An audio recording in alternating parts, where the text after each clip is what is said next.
દર્શક મિત્રો નમસ્કાર, હું છું ઇનાયત ખાન પઠાણ ને મારા સાથી મિત્ર ક્રાઇમ જોટના ચીફ એડિટર તેજેન્દ્રસિંહ જાડેજા અને આપ જોઈ રહ્યા છો ક્રાઇમ જોટ ન્યૂઝ જામનગર। દર્શક મિત્રો, હવે જોઈએ જામનગરના આગળના વિગતવાર સમાચારો।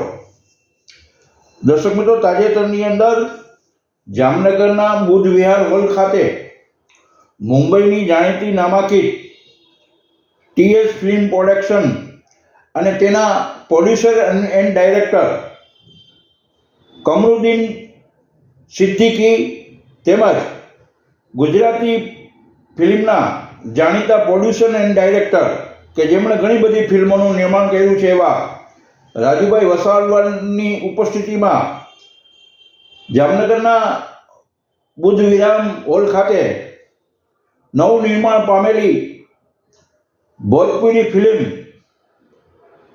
તેરે પ્યાર મેં ના હિન્દી સોંગનું મુહૂર્ત કરવામાં આવ્યું હતું।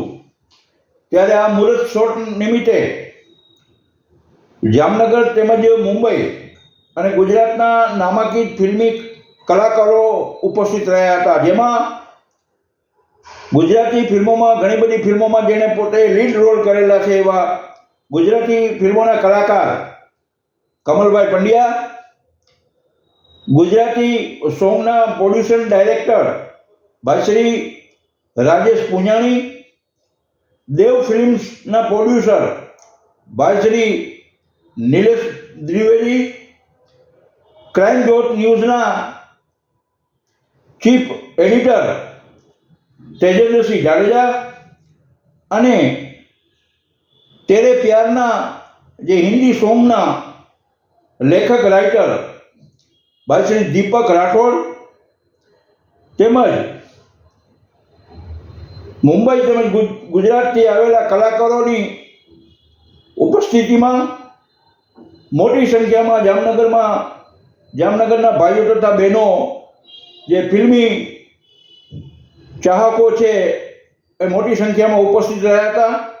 તેઓની ઉપસ્થિતિમાં ગુજરાતી ફિલ્મોના ખૂબ જાણીતા પ્રોડ્યુસર અને ડાયરેક્ટર રાજુભાઈ વસાવડ તેમજ ટીએસ ફિલ્મ પ્રોડક્શનના મુંબઈથી ખાસ પધારેલા કમરુદ્દીન સિદ્દીકીના વરદ હસ્તે ક્લેપ આપી અને આ ભોજપુરી ફિલ્મના હિન્દી સોંગનો મુહૂર્ત શોટ કરવામાં આવ્યું હતું। ત્યારે આ પ્રસંગે જામનગરની અંદર મોટી સંખ્યામાં ઉપસ્થિત ભાઈઓએ આ જે સોંગના મુહૂર્ત શોટ નિમિત્તે પ્રોડ્યુસર અને ડાયરેક્ટર કમરુદ્દીન સિદ્દીકી તેમજ રાજુભાઈ વસાવડ અને દીપક રાઠોડને હાર્દિક શુભેચ્છા પાઠવી હતી। અત્યારે એક વાત કરવી જરૂરી છે કે આ સોંગનું થોડા સમય બાદ, થોડા દિવસો પછી જામનગરના સારા એવા અલગ અલગ લોકેશન ઉપર શૂટિંગ કરવામાં આવશે। ત્યાર પછી મુંબઈમાં અને અમદાવાદમાં પણ આ ભોજપુરી ફિલ્મનું હિન્દી સોંગનું શૂટિંગ કરવામાં આવશે। આ સાથે આ ફિલ્મ સોંગનું નિર્માણ થઈ ગયા પછી યુટ્યુબ ઉપર તેમજ અન્ય કેબલ નેટવર્કમાં પણ પ્રસિદ્ધ થશે। એમાં સર્વે જામનગરવાસીઓએ તેમજ ગુજરાતવાસીઓએ આ સોંગને જરૂર જોશો એવી મારી આપ સૌને જામનગરવાસીઓને વિનંતી છે, કેમ કે આ સોંગના લેખક રાઇટર આપણા જામનગરના યુવા તરવૈયા દીપક રાઠોડે પોતાની સફળતાપૂર્વક જવાબદારી નિભાવી છે। એટલે સૌની પાસે આશા અને અપેક્ષા સાથે હું ઇનાયત ખાન પઠાણ, જય હિન્દ, જય ભારત। 3-4 લોકેશન ઉપર એનું શૂટિંગ થશે। અન્ય કલાકારો આર્ટિસ્ટો બોમ્બેથી આવશે, ત્યારબાદ રાજકોટ થશે, ત્યારબાદ અમદાવાદ થશે અને મુંબઈ, આ 4 જગ્યા ઉપર શૂટિંગ થશે અને એ સોંગનું શૂટિંગ થશે। ત્યારે આપણા જામનગરના યુવા તરવૈયા રાઇટર લેખક દીપક રાઠોડની પાસે આપણે જાણીએ કે ભાઈ દીપકભાઈ, આ તમને ખૂબ સારું પ્લેટફોર્મ મળ્યું છે, બરાબર.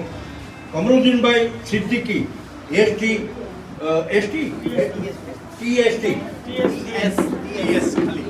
ટીએસ પ્રોડક્શનના પ્રોડ્યુસર ડાયરેક્ટર અને ગુજરાત અને સૌરાષ્ટ્રમાં વિખ્યાત સૌરાષ્ટ્રનું ગૌરવ રાજુભાઈ વસાવાના માર્ગદર્શન હેઠળ પ્લેટફોર્મ મળ્યું. આજનું આ સોંગનું લોન્ચિંગ થયું, એટલે લોન્ચિંગનું મુહૂર્ત થયું. તમે શું ફીલ અનુભવો છો અને આ કેવી રીતે શક્ય બન્યું? તમને ક્યાંથી પ્રેરણા મળીને કોણે તમને આ પ્લેટફોર્મ આપ્યું વિશે જે કહેશો? નમસ્તે, હું ખૂબ ખૂબ આભારી છું. પહેલે તો વાત કરું ને તો મારા પરિવારની.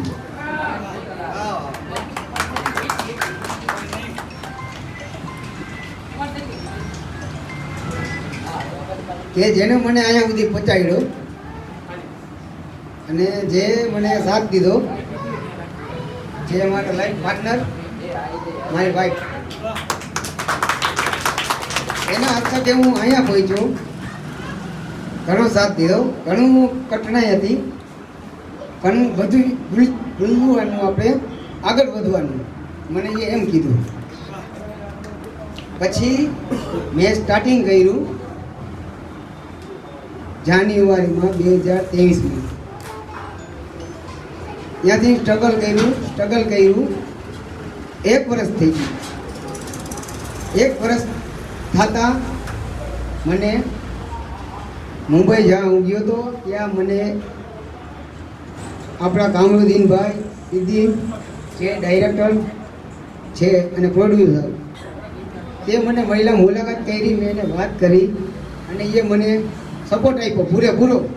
તો એ સપોર્ટ મને અત્યારે અહીંયા પહોંચાડ્યો. અને તેમના ભાઈ રાજુભાઈ, તેનો પણ સપોર્ટ અહીંયા પહોંચાડ્યો મને.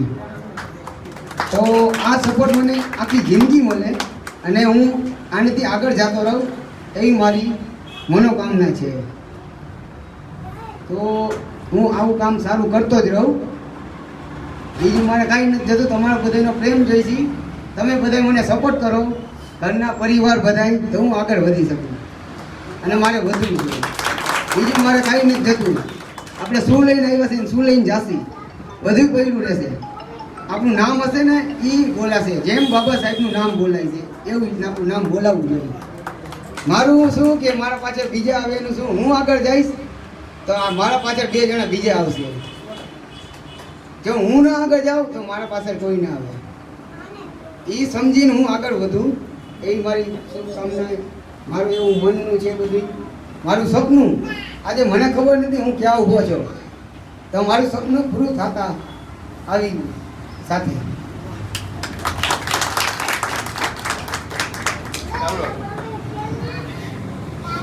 મિત્રો, આમ તો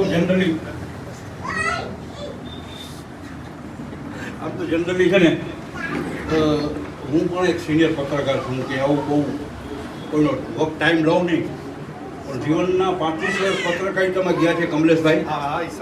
કે લોકો આવા યુવા કલાકારોને આપણે જાણતા હોઈએ. મને આ જાણ એટલે મને ઘણી ઘણી તમારી બધીની બાકી સાહેબ માનસિકતા એવી છે રાજુભાઈ કે તમે એમને ક્યાંક ઉભો ભાઈ વાસ્તવમાં તમે ક્યાંક ગયા હો ને તો તમારું